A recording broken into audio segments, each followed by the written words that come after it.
To make this work, you only need 3 things: a bust measurement, an arm measurement, and the number of chains you need to begin each design. So in front of you, there should be 3 things: a tape, a pen, and your PDF printed off to refer to and to write on. This PDF will have all your information and abbreviations on it, both in USA terms and British. Now I'm going to show you how to measure your own bust without a helper, and sometimes that's a good idea. Esmeralda over here is minding my top while I bear all for you. To measure your bust, take the tape measure around your back and pull it up to the pointiest bits of your bust. Just check that it's not dropped down too low at the back. A mirror's good for this. Hold it. Don't look down, but bring the tape up to your eye height and read it. Now write down that number on your chart. Now I'm going to show you how to measure your arm.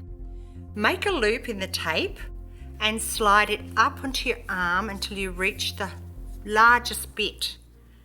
You may want to halve that number and write it down on your sheet under the column where it says arm at its widest. This is the chart that comes with Get Squared. Write both these numbers down on your chart for use later.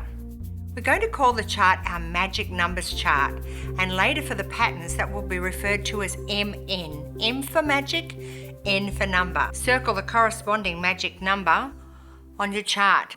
Yes. Let me refresh your memory about how to do a granny square. This is a granny square.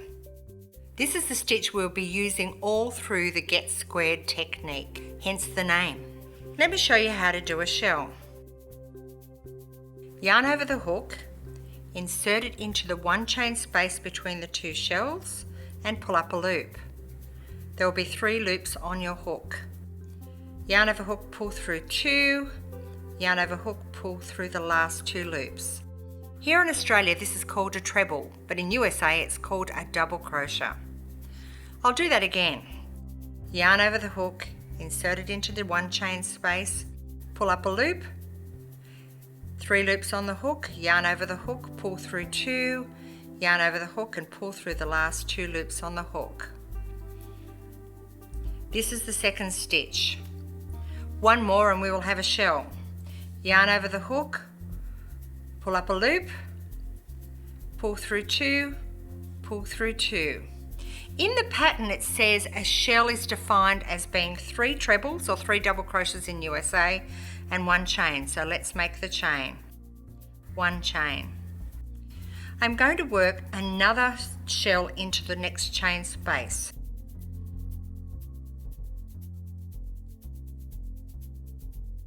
Second stitch being worked. Third treble or double crochet, that's me trying to translate in 2 languages, and 1 chain. Now we're going to work a corner into our corner. You can see the 4 corners there. We're going to work a corner. A corner is 2 shells. So 1 treble, 2 trebles, 3 trebles, so that's 1 shell, remember our chain, and 3 trebles in the same place. A corner is usually worked into a corner. Now we have our 2 shells here and our corner, and if we continued placing a shell in each of those chain spaces, a corner in each corner, we would finish up with our square. I'm going to be using this stitch, traditionally used for a square, and make it into a rectangle instead. I've used different colours so that you can see each row more clearly. Here is the square, and here is the rectangle. Let's get rid of the square because we don't really need it. In most garments there is a front, a back and 2 sleeves. Here in this t-shirt we have what is called a set-in sleeve. Now if I place my crocheted rectangle on top of Esmeralda here, you can see that it's really quite similar in shape. What I've done is replaced a set-in sleeve with what is called a raglan. And you'll be using this stitch throughout. You can see here that we join the underarms here and here. Now this is not just any old rectangle, this is a French fashion ratio to get the best fit for both you and for me. In this video, I'll be demonstrating 5 garment styles. The basic jumper, as we say here in Australia. However, in USA, a jumper is something else entirely. In USA, this style would be called a sweater.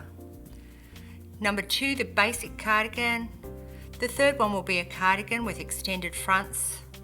The fourth will be a V-necked cardigan. And last but not least, number 5 will be a shrug. And from these 5 styles, any shape garment can be made.